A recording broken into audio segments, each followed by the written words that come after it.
Fala pessoal, tudo bem com vocês? Eu sou o Júnior Pinheiro Eu sou José Inácio. e sejam muito bem-vindos ao nosso podcast Libertates. Quem é você na fila do pão? Com quem você acha que você está falando? Eu acredito, Júnior, que se você não fez essa pergunta para alguém, com certeza você já ouviu alguém fazendo essa pergunta. Sim ou não? Muitas vezes. O que você acha que as pessoas, quando fazem essa pergunta, elas estão querendo dizer? Ou como é que você compreende esses questionamentos? Cara, é quando a pessoa busca se conhecer melhor, saber o que ela faz. Não consigo explicar bem para você, mas o que eu acredito que seja é isso. Quando a pessoa quer saber o que ela é desde o início. Na verdade, quando as pessoas fazem essa pergunta, elas estão lhe questionando, ou até tem duas possibilidades que podem representar essa pergunta. A pessoa simplesmente pode estar questionando se você sabe a sua posição dentro de uma estrutura social, se você sabe a sua posição, ou simplesmente elas estão sendo narcisistas. Quando ela diz, você sabe com quem você está falando, ela tem um conceito de identidade dela que ela acha que o outro deveria saber. Mas a grande questão que nós temos que trazer é, as pessoas têm muita dificuldade em dizer quem os outros são. As pessoas, aliás, têm muita facilidade em dizer quem os outros são e muita dificuldade em dizer quem elas próprias são, quem eu sou. Por exemplo, se você fizer a pergunta para a grande maioria das pessoas, imagine uma situação que alguém pergunte para você o seguinte: Júnior, quem é você diga quem é você sem você dizer o que você faz. Porque geralmente acontece o seguinte: as pessoas, quando elas vão preencher um questionário, por exemplo, de autoidentificação, eu sou José Inácio, professor, advogado, mas isso não é você.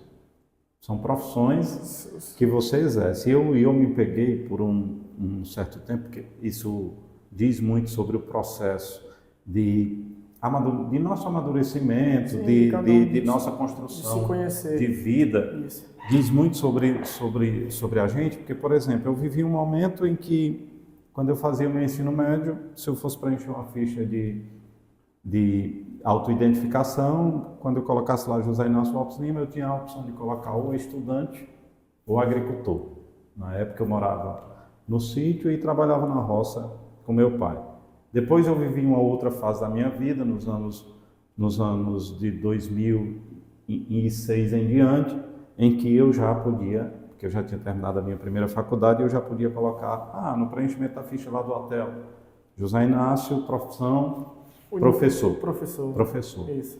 2016 em diante, aí já não era mais José Inácio, professor. Já tinha dúvida se eu colocava José Inácio, professor, se eu colocava José Inácio, advogado. Então você percebe que em curtos espaços de tempo, dependendo dos caminhos que você segue, você vai construindo diferentes versões de você.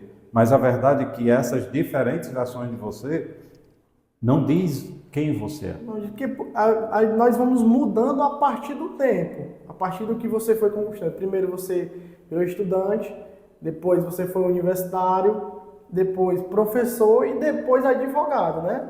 E aí a pessoa vai construindo essa identidade através do tempo. Sim, mas o que eu quero chamar a atenção é, a minha identidade não foi construída por essas mudanças de perfis profissionais.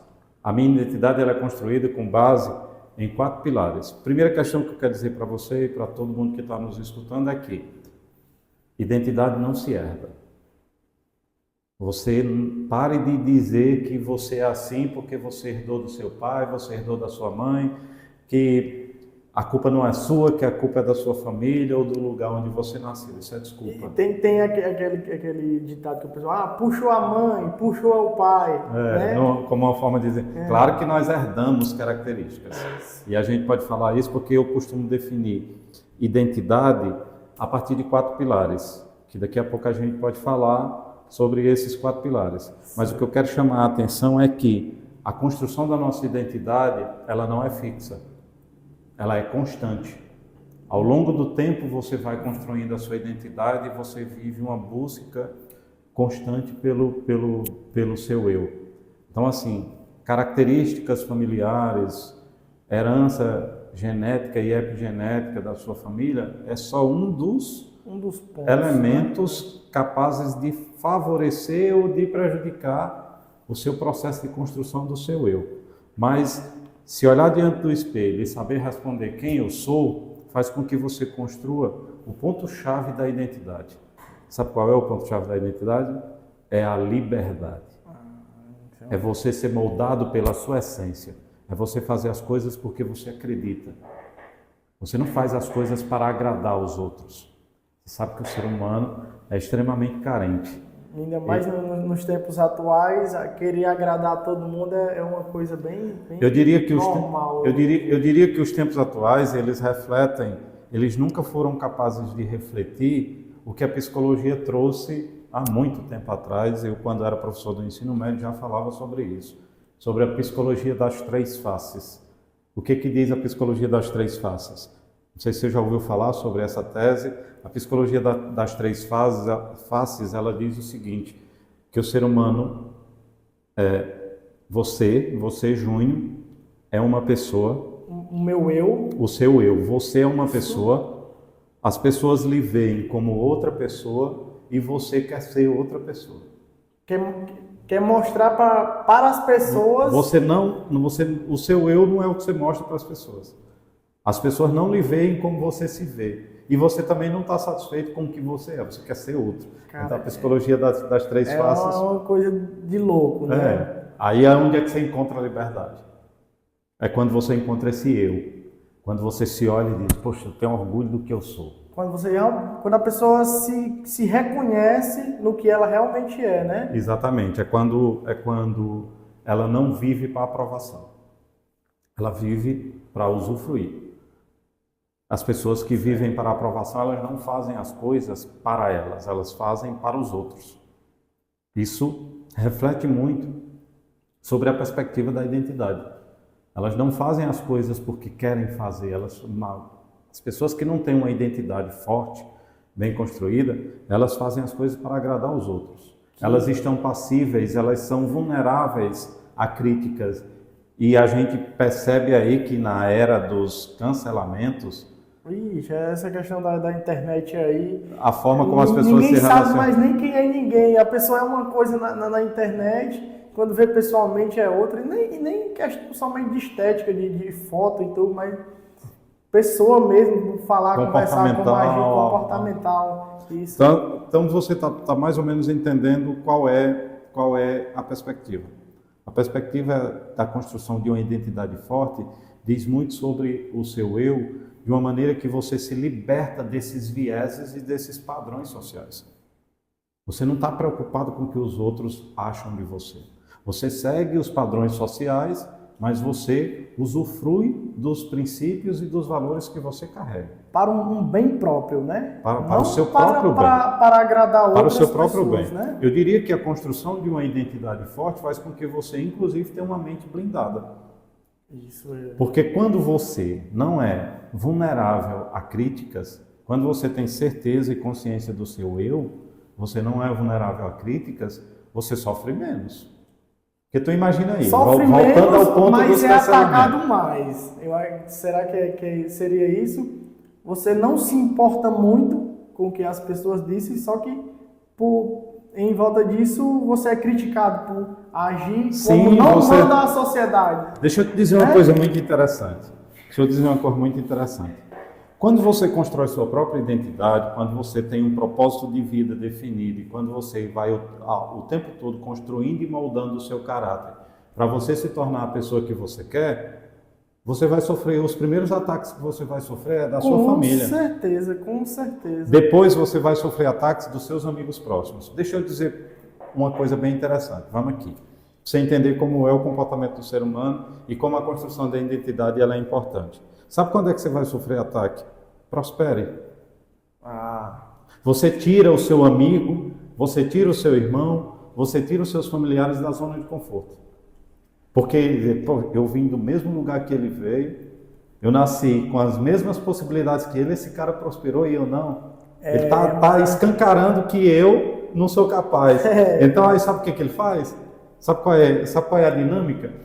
Ele não busca querer saber como foi que tu fez. É o famoso comodismo, zona de conforto. Ele não quer sair da zona de conforto, ele quer tirar você do patamar que você está. Todo mundo hoje em dia tá indo no automático, né? Indo e ponto, fazendo tudo que a sociedade manda. Quando tem alguém que quebra isso, aí aquela pessoa é muito criticada, até conseguir, mas quando ela é criticada, ela é questionada, ela é, como é que eu posso dizer? Ela não é desmoralizada porque se ela tiver uma identidade bem construída e o trajeto dela for baseado em princípios morais e legais, isso não vai afetar tanto. Isso. Agora, por exemplo, nem todas as pessoas têm um preparo, têm uma mente blindada para suportar a pressão social que isso representa. Ter uma mente boa para essa questão vai ser muito bom para si, para cada pessoa, né? É muito importante tratar para que a gente entenda como é, porque nós estamos falando aqui de identidade, certo?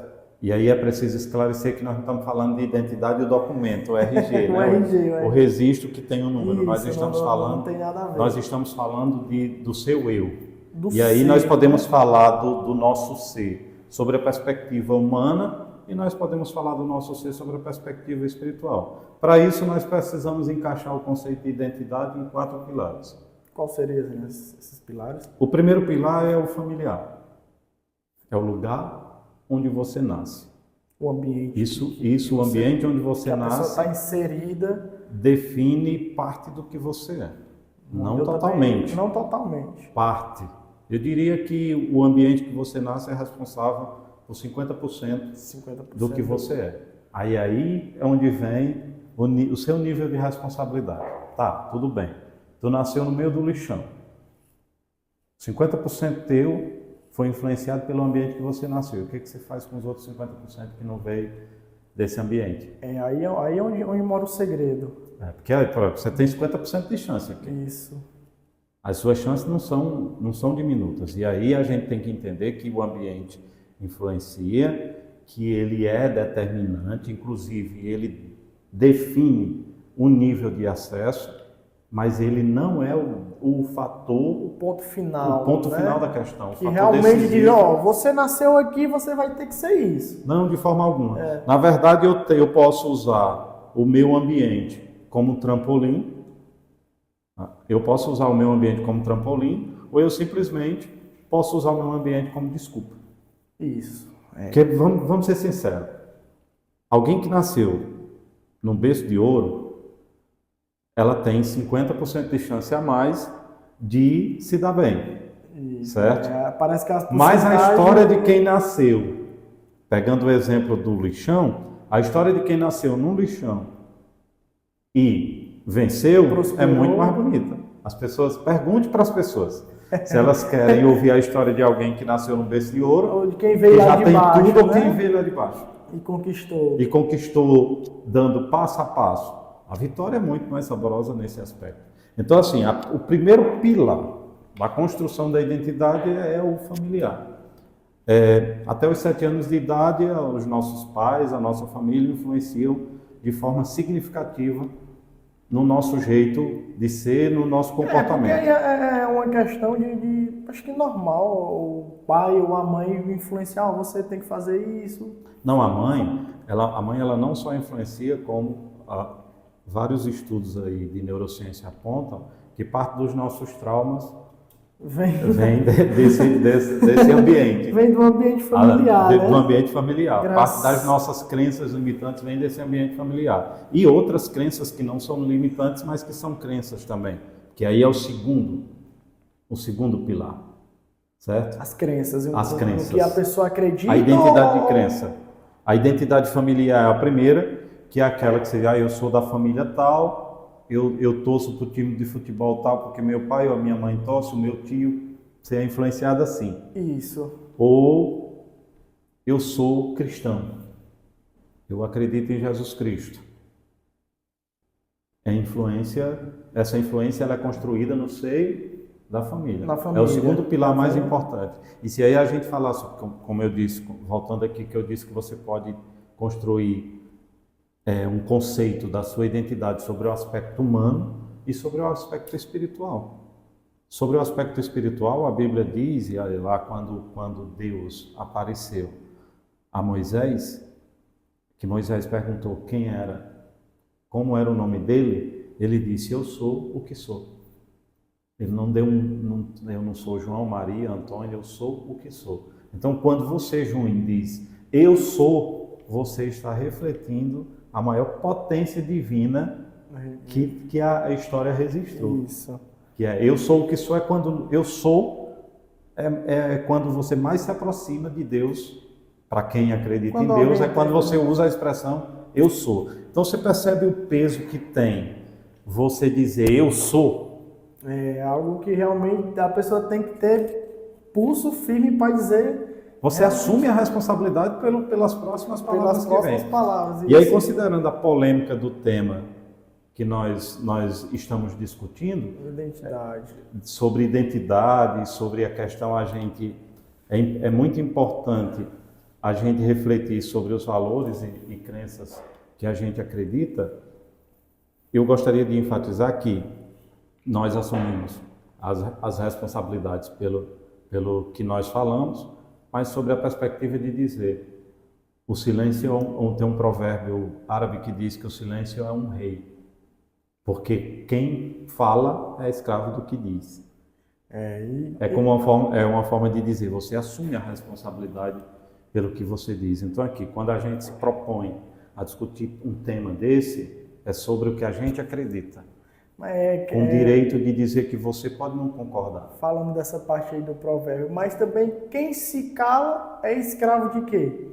É escravo de quem está ali ditando as ordens e vai só seguir o que as outras pessoas estão falando. Essa pessoa não tem identidade, né? Tem pessoas que elas são tão alienadas que a imagem dela sucumbe sobre as outras. Ela abre mão da sua essência para seguir um conceito ou um viés dos outros. E isso cria divergências do certo e do errado, quando na verdade existe uma relatividade entre o certo e o errado.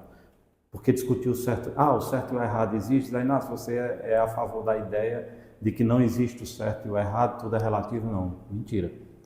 Para mim, eu acredito que existe o certo e o errado, mas existe o meu certo e um padrão social criado para o certo e o errado. Existe o que você acredita que seja certo, porque às vezes o que é certo para você, às vezes não é certo para outra pessoa. Sim, são valores, valores morais.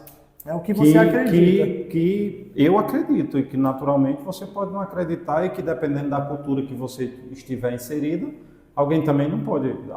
Aquele valor moral para você não vai ter o mesmo valor moral. Por exemplo, para mim, carne de gado é sinônimo de churrasco. Para os indianos é sagrado. É sagrado. Então são valores diferentes, crenças diferentes. E aí o grande ponto-chave da questão é: você é livre o suficiente para respeitar que você pode ser, que você pode acreditar no que você quiser e que você pode até não concordar com o que o outro acredita, mas que você respeita? Isso, então tá também voltada essa questão do respeito com o que a outra pessoa fala, né? Se você tem uma opinião e eu tenho uma opinião contrária, a partir do momento que a sua opinião eu desrespeito, aí já é algo que, como eu posso dizer, que não está mais relacionado a você, a seu eu, não é isso? Sim, esse ponto que você trouxe, ele inclusive está no nosso quarto pilar. Vamos pegar aqui vamos de cada vez para a gente caminhar na sequência e a gente não deixar o público sem essa definição do conceito de identidade sobre os 4 pilares. Nós falamos que o primeiro pilar é o pilar familiar, certo? Que são os valores que a nossa família nos entregam de mão beijada. Isso. Valores, crenças que a nossa família influencia. É muito mais fácil influenciar nesses valores da nossa infância até a adolescência, com predominância de 0 a 7 anos. Após os 7 anos a dificuldade já aumenta. Por quê? Porque outras crenças virão a partir de um contato importante, que é o contato social, certo? Que é o terceiro pilar, a identidade social. Eu saio do meu ninho de proteção da minha família e vou para a sociedade. E aí os valores que a minha família pregou, eu já vou ter o primeiro problema. Os valores que a minha família pregou, eles vão se confrontar com os valores da sociedade. Que você aprendeu fora de quem fora tá de fora. casa. Que fora de casa você nem sabia que existia um mundo. Até nos tempos de infância mesmo. Você aprende uma coisa em casa em relação e outra coisa na escola, não em relação ao estudo, mas em relação à sociedade. Porque são outras pessoas, são outras outros famílias valores, e são outras famílias, crenças. outras pessoas que aprendem outras coisas com outras famílias, e a gente ali vai pegando uma coisinha de outra e traz para casa, às vezes tem aquele atrito. Aí você começa a confrontar esses valores e essas crenças, certo? Você começa a confrontar isso, também começa a lhe gerar dúvida. Quem está certo, quem está errado. Isso, Meus pais me ensinam isso. Eu chego lá fora, tem um amigo meu que acha que isso que eu digo que é certo, que é errado, não é. E aí eu vou moldando o meu caráter a partir desse contato sobre o aspecto dos valores familiares que eu construí, das crenças que a minha família me trouxe que eu aprendi a tê-las, e do confronto e do contato social, porque nós somos seres sociais que aprendemos no contato.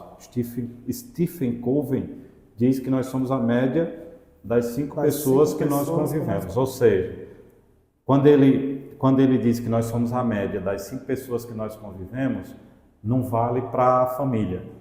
Por quê? Porque se valesse, eu seria a média das 18. Minha mãe teve 17 filhos. Nós colocamos família aqui como uma pessoa.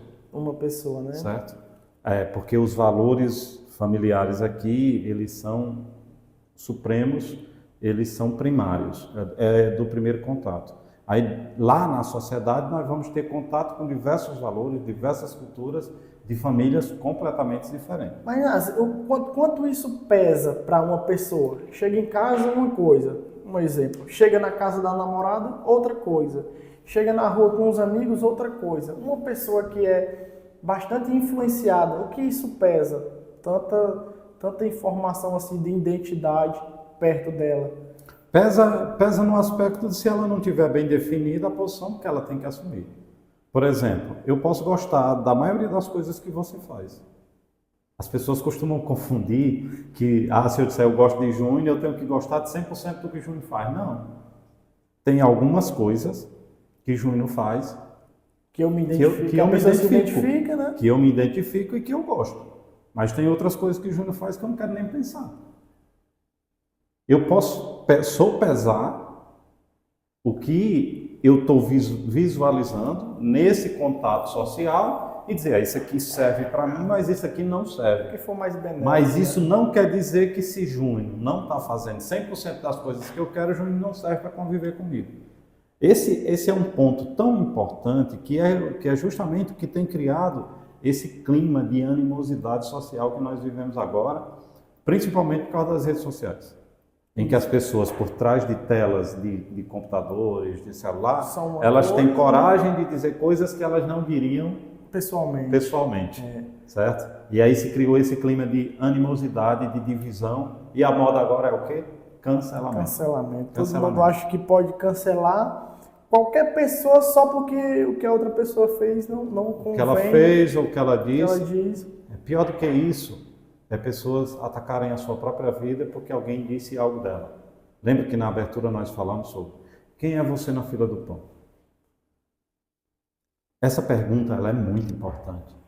Essa pergunta fala muito sobre: você está preocupado com o que os outros dizem de você?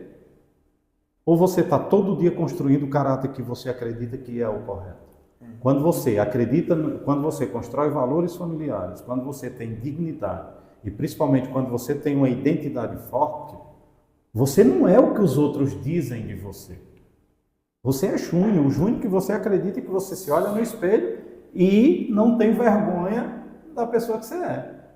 Agora, se você se olha no espelho e tem vergonha das pessoas que você é, por qual motivo você está se incomodando com o que os outros estão dizendo se você sabe que é verdade. E hoje em dia, você mesmo não aceita. E hoje em dia as pessoas, mas essa questão de ansiedade, de depressão é muito difícil dizer assim, ó, eu sou isso e pronto. Eu acredito no que eu sou, sabe? Então, cara, hoje a internet hoje é um problema para a sociedade, porque é muito difícil pegar uma pessoa ali que não é tão boa de pensamento e tá ali recebendo críticas a todo momento. Uma pessoa dessa, você acha que é mais fácil dela mudar a identidade dela para agradar, para sair daquele problema? Ou é mais fácil uma pessoa mudar a identidade ou é mais fácil uma pessoa seguir no que ela acredita? A internet, ela democratizou a sociedade. Por exemplo, o que nós estamos fazendo aqui, esse diálogo que nós estamos fazendo aqui, ele não tem fronteiras, né? A única fronteira que limita esse diálogo nosso é para os não falantes da língua portuguesa. Esses não vão conseguir se comunicar conosco. Até um tradutor. Mas se a gente pegar esse vídeo e legendar, aí eles vão ter acesso, a essa comunicação. Então, assim, o ponto alto da internet é essa democratização. Só que essa democratização, ela trouxe uma leva de questões muito negativas, que ultrapassam as fronteiras da legalidade e da moralidade, certo? E aí, quando as pessoas não têm seus valores concretos, bem sustentados, elas acabam se tornando vítimas. A internet é uma arma muito perigosa. Tem pessoas as pessoas estão todo dia aí preocupadas com a taxa de homicídios, com a taxa de homicídios que atacam o ser humano. É claro que nós não podemos relativizar o índice de violência que tem no Brasil. Mas, Júnior, todo dia tem gente sendo assassinado psicologicamente. Muito. Por ataques que ferem a alma da pessoa. E a morte psicológica, ela é muito mais perigosa do que a morte física. Porque a morte psicológica é como se ela torna você morresse um zumbi. E continuar, pronto. Ela torna você um zumbi. Um zumbi, ela torna você um zumbi. Os índices de depressão é fruto dessa morte psicológica, eles se refletem no comportamento social que nós temos hoje. Os índices são altos, principalmente depois da pandemia, eles explodiram de forma assustadora. Mas justamente por quê? Porque se criou paradigmas. O modo que você se veste não é o modo que você quer se vestir. Você toma essa decisão inconscientemente. Criou-se um padrão. Criou-se um padrão. Todo mundo tem que de seguir, beleza. Né? Criou-se um padrão de beleza. Criou-se um padrão a moda relativa demais. 3 meses é o máximo que ela dura. A música também é 3 meses. Então hoje no que você acredita, amanhã não é. E assim, isso gera inúmeros conflitos. Conflitos naturais de uma sociedade. E aí onde está o terceiro pilar da sua identidade. Nós falamos do primeiro, que é identidade familiar. O segundo, identidade de crenças, que é o seu eu com o ser superior que você acredita. A identidade social, que está relacionado ao meio que você convive, mas um fator fundamental é as pessoas que você ouve, os livros que você lê, as músicas que você escuta, os filmes que você assiste. Para você acha que é mais fácil uma pessoa se moldar ao que tudo diz ser certo, a moda, né? Podemos dizer a moda. Ou é mais fácil uma pessoa persistir, eu sou isso e eu vou continuar? O que você acha? Com certeza é mais fácil se moldar. Tem até um vídeo aí que rola na internet de uma professora que fez um teste com os alunos na sala. Tinha vários alunos na sala e ela combinou com todos os alunos que o último aluno que chegasse, eles iam distorcer a ideia da verdade apresentada ali. E ela tinha um cartaz na mão, amarelo, certo? e ela levantava o cartaz e perguntava para todo mundo que cor é esse cartaz. E todo mundo começou a dizer que o cartaz era verde. E a última pessoa que entrou começou a olhar torto assim para todo mundo e que cor é esse cartaz aí? Não, ele verde. Não, as pessoas verde e ele amarelo. Aí ela, pessoal, que cor é esse cartaz? O pessoal verde. Não demorou 30 segundos e ele estava dizendo verde, verde também. Porque é mais fácil você seguir a manada. Tá entendendo? É mais fácil você seguir a manada. Aquela história, eu sou a ovelha negra, né? A que se destaca no meio da manada, é mais fácil você seguir a manada. Só que os vitoriosos não estão na maioria. Os vitoriosos estão na minoria. É por isso que se destaca. Porque ser maioria é fácil. Difícil é ser minoria, certo? Fazer parte do todo, isso não tem nada. Você já faz parte do todo ao nascer. Você já faz parte do todo ao nascer. Eu quero ver você se destacar diante do todo. Isso sim mostra a sua identidade. Então não é fácil. Principalmente quando você não tem um equilíbrio uma base na sua formação. Uma base. Um equilíbrio na sua formação intelectual, moral, pessoal. A gente tem que conviver também, quando a gente fala de base familiar, sobre o aspecto da construção da identidade. A gente tem que relevar e diminuir o grau de influência que a família tem para com seus filhos hoje, em virtude de que a mãe e o pai precisam sair para trabalhar e a convivência do filho não é mais tanto com eles. Tanto com os pais, tá hoje entendendo? em dia, né? Não é tanto com eles, então essa influência passou a ser relativa e se reflete na sociedade atual, que nos traz para o quarto pilar, que é a identidade política, que é a base de formação política nossa, é feita onde? Na escola. Começa na escola. Só que da forma como nós discutimos a política na escola, com a história cheia de vieses, distorcida, porque o que está narrado nem sempre é da forma que aconteceu. Às vezes o que está na letra da lei não se reflete nos comportamentos políticos que a gente vê, e aí os reflexos dessa formação política fazem com que a gente tenha, por exemplo, no Brasil hoje, um país dividido.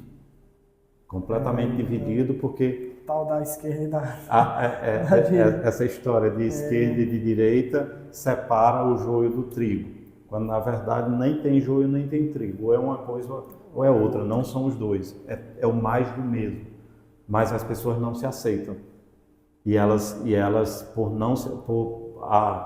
Júnior é esquerda, eu sou direita. Criou-se esse estereótipo de tu é só isso aí, se eu for esquerda e se o outro for direita, ninguém pode se juntar por um bem maior, que era o que realmente teria que acontecer, né? Que está para além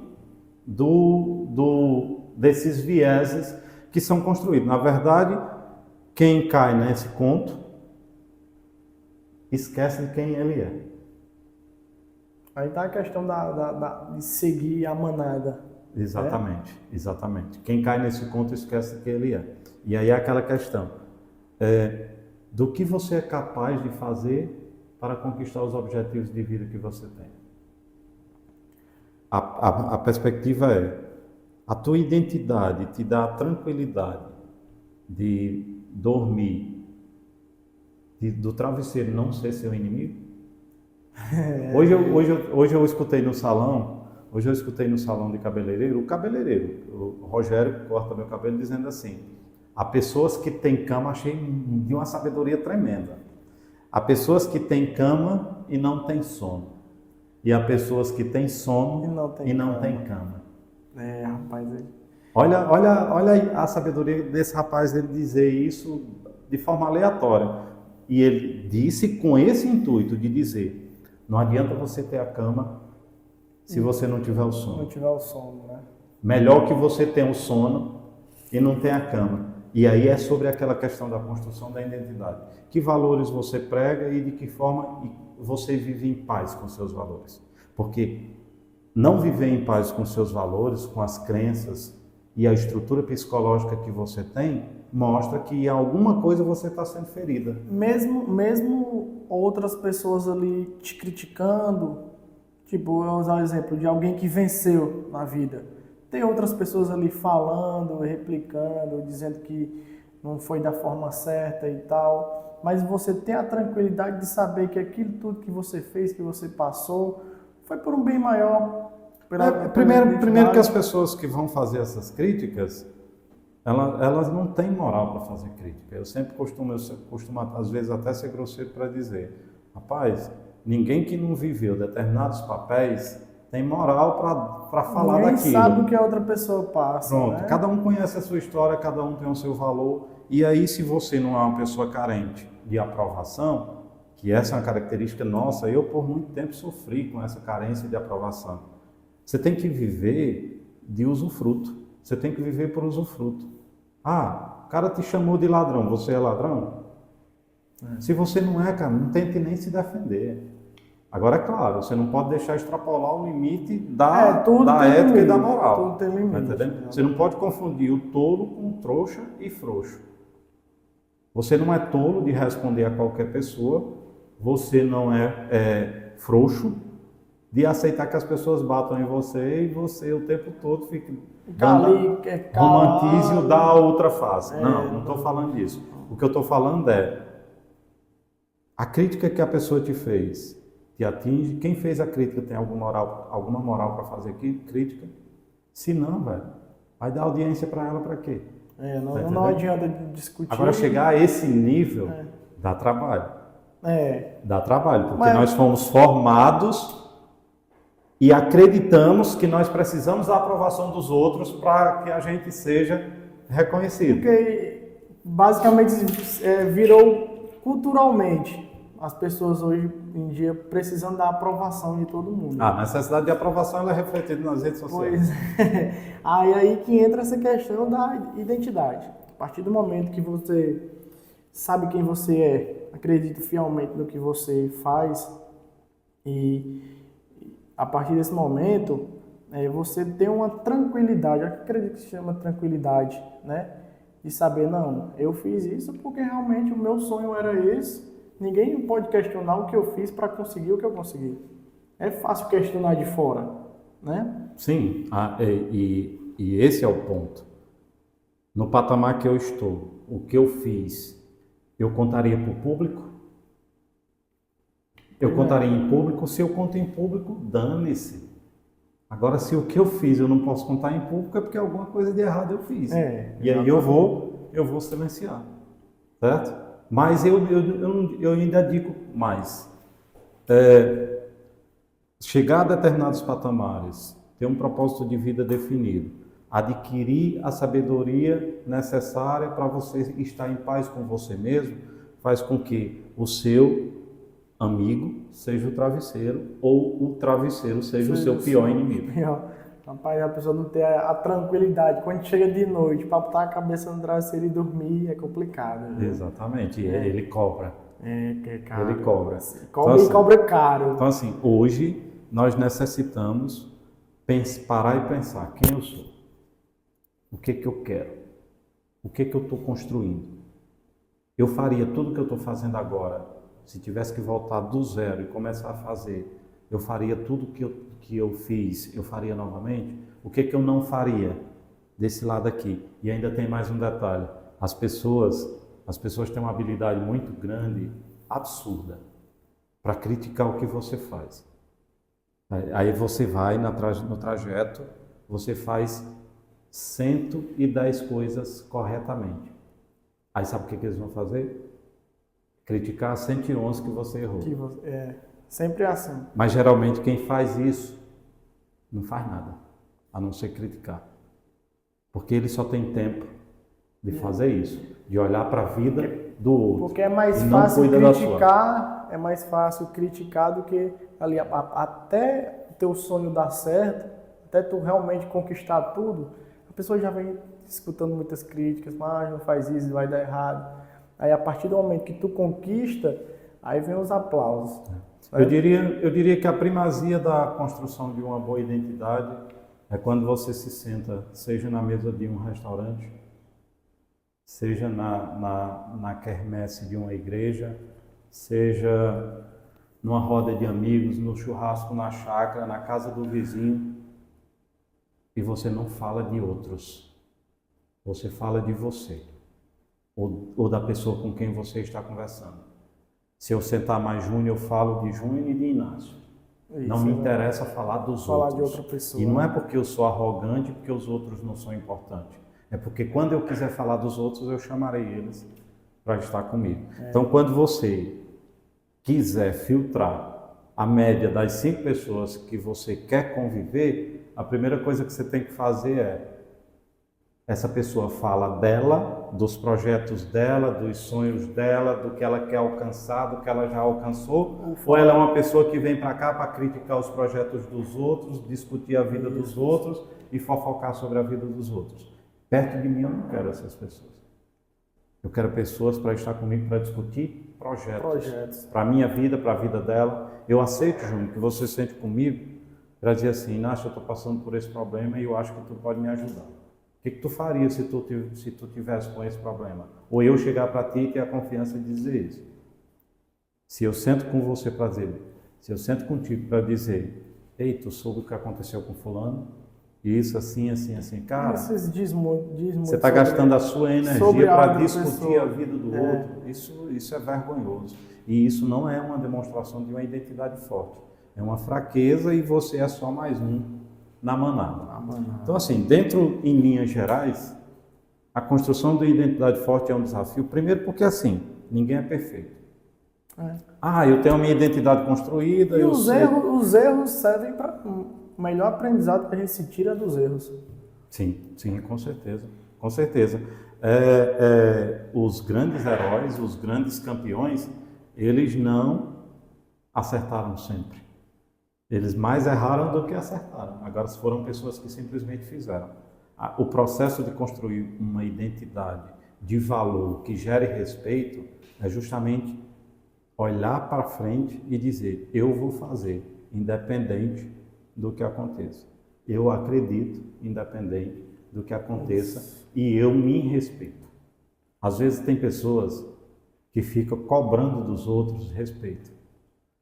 Cara, sem respeitar sem se respeitar a si próprio. Complicado. Sem se respeitar a si próprio. Se respeita e as pessoas vão te respeitar.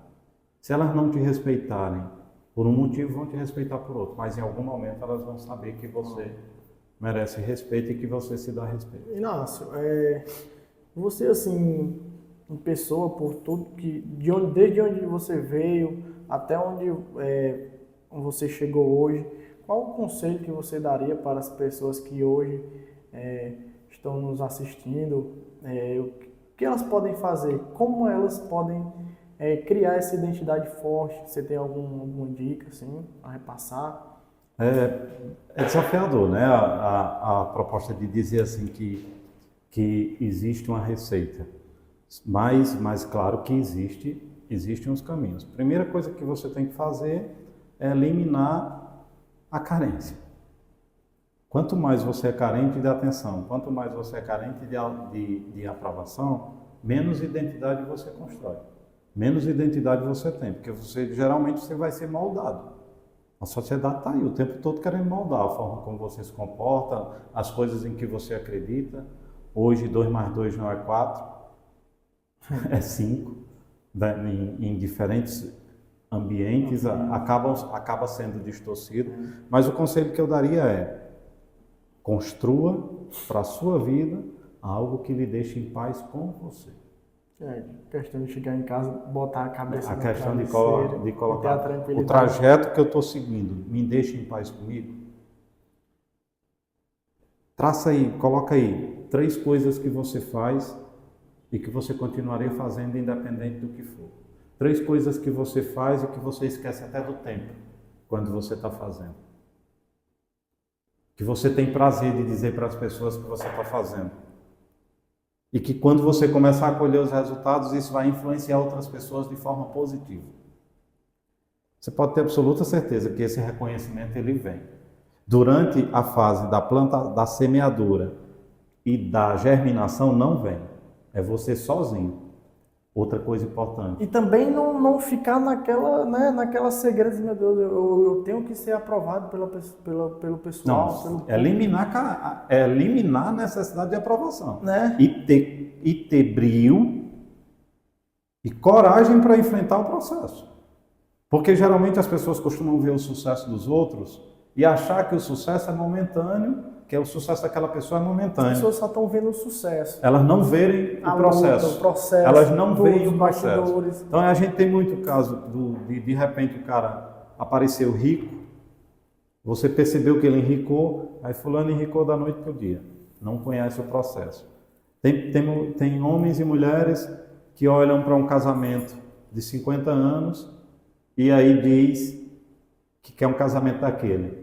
Ela acha que aquele casamento foi 50 anos assim. Foi 50 anos maravilhosos. Exatamente, e não é assim. Na verdade, esse casamento agora que você está vendendo como perfeito, ele é resultado de 50 anos. Ele não é resultado do sempre. Entendeu? Então, esse é o nosso desafio. Construir uma identidade é um desafio. A produção tem uma pergunta também. O quanto o conhecimento é uma ferramenta ímpar importante nesse processo? Porque a gente vê hoje em dia muita sociedade conectada, ligada à internet, consumindo 24 horas por dia, um consumo rápido. Por exemplo, até em debates políticos, você vê que às vezes a pessoa sai da ideologia e vai defender a pessoa, o político. Então, eu acredito que seja importante você ter o conhecimento, buscar o conhecimento, porque você sai de você e enxerga outras visões. Então, eu acredito que o conhecimento é muito importante para você buscar a sua identidade. Perfeito, sim. Na verdade, tudo aquilo que você não tem é porque você não conhece. O conhecimento é libertador, certo? O conhecimento faz com que você... Primeira questão, quem tem conhecimento não se convence fácil. Não aceita meias palavras. Quem tem conhecimento tem profundeza, não é raso. Quem tem conhecimento não fica em cima do muro. Inácio, que tema, né, cara? Essa questão de identidade, acho que daria para a gente conversar aqui uns 2 dias seguidos e a gente ainda não iria terminar de falar sobre esse tema, né? Mas assim, para a gente finalizar, para a gente não se prolongar ainda mais, o que é que você pode dizer para a gente, para a gente não, para todos que querem ter essa identidade forte, querem seguir no que acham que elas acreditam, em busca de um futuro melhor, o que é que você pode falar aí para a gente? O tema ele é bem complexo, né? Não é tão simples conceituar uma identidade forte. Mas eu diria como mensagem final que se você quer construir sua identidade e viver em paz consigo mesmo, não abra mão dos seus valores. Acredite em você, acredite que você é capaz e não pare de lutar até que você alcance os objetivos que você busca. Não tem segredo. Se você não para, é como uma bicicleta, não cai. Não cai. Não cai. Em algum momento você vai conseguir atingir o objetivo. E o principal objetivo é de você vencer você mesmo e conseguir uma vitória pessoal. Quando você consegue a vitória pessoal, você deixa de clamar pela aprovação social. Isso é ter uma identidade forte. Pois é, cara, meu irmão, obrigado por hoje. A gente vai continuar aí nesse podcast aí. Vamos nos encontrar com outros temas, vocês podem sugerir, a gente debate aqui sobre tudo, não temos E pessoal, objeção. Não se esquece de se inscrever no canal aí para ficar por dentro de tudo, curtir aí, comentar que nos ajuda bastante. Valeu, tchau. Até a próxima.